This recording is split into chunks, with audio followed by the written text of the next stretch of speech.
In a small semi-basement apartment in Seoul, the Kim family does their best to survive. Father Ki-taek, mother Chung-suk, daughter Ki-young, and son Ki-woo work folding pizza boxes for a very low wage and struggle to make ends meet.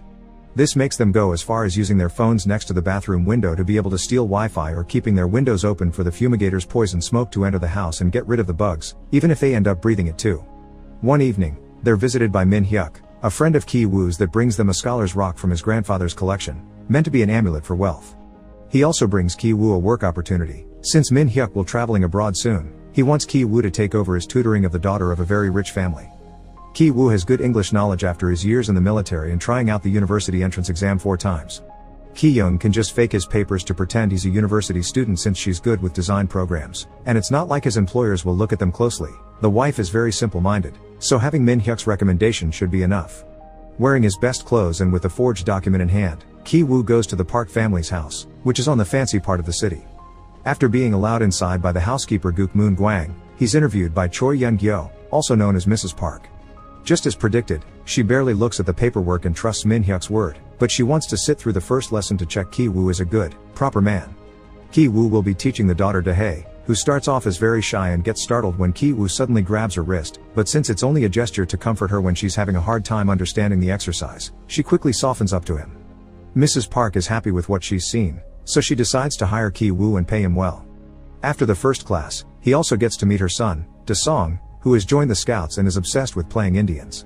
Ki-woo used to be a scout too, so he shows understanding, and when Mrs. Park shows him her son's drawings, Ki-woo gets an idea.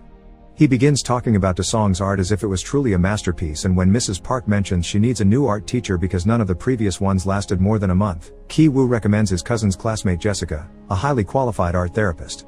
In truth, he's talking about his sister, who also shows up the next day for an interview while pretending to be this Jessica teacher after just having read some stuff about art therapy and psychology online. While Mrs. Park talks to her, Ki-woo tutors Dae, who is jealous of Ki-woo being friends with the art teacher. Ki-woo assures her he isn't interested in her, then the two of them kiss. Back to Ki-young, she convinces Mrs. Park to let her give Da-song his first lesson alone, and by the end of it, she impresses her by showing her how well behaved her son is now. She also shows Mrs. Park signs of trauma on Da-song's paintings, mentioning an incident he went through during first grade. Convinced her son needs art therapy, Mrs. Park hires Ki-young under excellent pay. Later that day, she also meets the family father Park Dong-ik, who offers his chauffeur Yoon to drive her home. Yoon insists to take her to her house, but wanting to hide she lives in a poor area to keep up the lie, she asks him to leave her at the train station because she's meeting someone. During that trip, Ki-young gets an idea and takes out her panties to hide them in the car. The Kim family begins eating better thanks to their children's new salaries while planning their next move.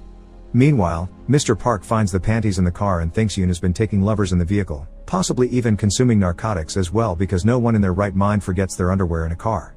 When Ki-young leaves after class, Mrs. Park takes the chance to ask her opinion about the driver, so she tells her about how Yoon tried to take her home instead of the station. Mrs. Park decides they'll be firing Yoon under some excuse not to start a scandal, and Ki-young swoops in, saying a mature employee is more trustworthy before recommending her uncle's old driver. Of course, this man turns out to be Ki-taek, who used to work as a chauffeur when younger. He goes for a test drive with Mr. Park, who is impressed by his good manners and his vast knowledge of the city that doesn't need GPS to reach his location. His driving is so smooth, Mr. Park doesn't even spill his drink when the car turns, so he hires him on the spot. The last part of the plan is the most difficult one. Moon-gwang is a stubborn, cunning woman that has been working in that house since it was owned by a previous family. Ki-woo learns from Dae that peaches are forbidden in the house because Moon-gwang is allergic, so he and Ki-young begin throwing peach fuzz at her when she isn't noticing. Moon-gwang ends up going to the doctor for a checkup since she doesn't believe it to be allergies, and Ki-taek is there as well as part of the plan. He takes a selfie by making Moon-gwang appear in the background, then shows it to Mrs. Park while telling her he overheard Moon-gwang say she has tuberculosis. At the house, when Moon-gwang begins coughing because of the allergies, he puts some ketchup on the tissues in the trash to make it look like she had coughed up blood. Ashamed to have a sick employee in the house, Mrs. Park makes Ki-taek promise he won't tell her husband about it, then fires Moon-gwang under some excuse, telling Mr. Park she quit. Mr. Park begins to worry about the lack of cooking and cleaning in the house, so Ki-taek gives him the card of a prestigious agency he almost worked for, giving Mr. Park permission to tell his wife that he got the idea. This agency supposedly provides families with trustworthy employees, but in truth, it's another ruse by the Kims. The phone on the card is a second number Ki-young got for this, and when Mrs. Park calls, she pretends to be a secretary asking for lots of official paperwork. Eventually, Chung-suk is hired as the new housekeeper and the whole Kim family is in. Song notices they all smell the same, but they realize it isn't the soap, it's the smell of their old cheap apartment. One day, the Parks leave on a camping trip and leave Chung-suk taking care of the house, so as soon as they're gone, the whole Kim family comes over to stay for a while. They use all the rooms, eat all the food, drink the expensive wines, and Ki-woo even steals Dahae's diary to read it because he wants to propose to her when she gets into the university. The Kims spend their dinner fantasizing about what marrying into a rich family would be like while a storm rages outside when suddenly, someone rings the doorbell. It's Moon Gwang, who claims she forgot something in the basement when she was fired and left in a hurry. While her family hides, Chung-suk lets her in, but Moon Gwang is taking too long down there, so Chung-suk goes to see what is going on. She finds Moon Gwang trying to move a cupboard, so she helps her, revealing a door behind it that takes them to an underground bunker created by the architect and previous homeowner. Moon Gwang's husband, Oh Gun-se, has been living there for years, hiding from loan sharks. Moon Gwang helped him move there when the previous owner left and the house was waiting to be sold, and the Parks never learned about the bunker. Moon Gwang would go down there and sneak in some food for him when the Parks weren't looking, which explains why Mr. Park thought she ate too much. She came today because she knew the Parks would be gone, so she wanted to talk to Chung-suk alone to ask for permission for her husband to still live down there, even being willing to pay her for bringing him food. Chung-suk refuses to accept this and takes out her phone to call the police, but at that moment, her family slips off the stairs while trying to spy on them. Moon Gwang wastes no time and records them with her phone, capturing on camera the fact they call each other family names. Now Moon Gwang and her husband have control of the situation, threatening to tell the Parks of their ruse if the Kims don't do as they say. They all go upstairs, where the Kims are made to crouch in a corner while Moon Gwang and Gun-se enjoy the house.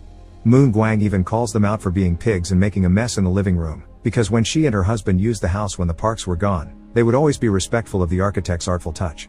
While she's giving them such a speech, the Kims take the chance to tackle the couch and wrestle the couple on the ground for the phone. Ki-taek grabs Gun-se and Ki-young drops a bunch of peaches on Moon Gwang to knock her out while Ki-woo takes the phone to delete the recording. Suddenly, everyone freezes when they hear the house's phone ring. Chung-suk picks it up and is shocked to hear Mrs. Park asking her to get dinner ready because they're coming back earlier since the storm made it impossible to keep up a camping trip. As soon as she hangs up, the entire family jumps into action. Chung-suk begins cooking, Ki-taek takes Gun-se to the basement and ties him up, Ki-young hides the trash under the furniture, and after taking an unconscious Moon Gwang to the basement too, Ki-woo goes upstairs to return the diary. The Parks return right at that moment, so Ki-woo hides under Dahae's bed and Ki-young rolls under the table. Moon Gwang wakes up and tries to escape, but Chung-suk pushes her back into the basement, making her fall and hit her head. Ki-taek drags her unconscious body to where her husband is hitting his head against the light switches while following a Morse code guide he's pinned on the wall. Since Dasong is a scout, he hopes he will see his message one day, but Ki-taek finds the idea ridiculous before tying him up to a pipe and leaving. Upstairs, while having dinner, Mrs. Park tells Chung-suk about Dasong's traumatic first-grade experience. One night, the boy sneaked into the kitchen to steal his birthday cake and saw a ghost coming from the basement, who was actually Gun-se. This caused him to have convulsions and foam at the mouth, and this is why he's been going to therapy since then and they're never home for his birthday. Meanwhile, Ki-woo is almost found under the bed by Dahae, but luckily, she picks up her dog and doesn't look further under the bed. After the Park couple goes to their bedroom, Ki-woo and Ki-taek sneak out into the living room to find Ki-young in order to leave, but suddenly, Dasong yells and comes downstairs, so the three of them end up hiding under the table. It turns out Dasong wants to camp out in the garden under the rain and his parents let him, deciding to sleep on the couch to keep an eye on him. Now the Kims must listen to the Parks complain about their smell and get frisky with each other. When the couple is finally deeply asleep, the Kims get out of the house and run under the rain towards their neighborhood, which is getting flooded with sewer water.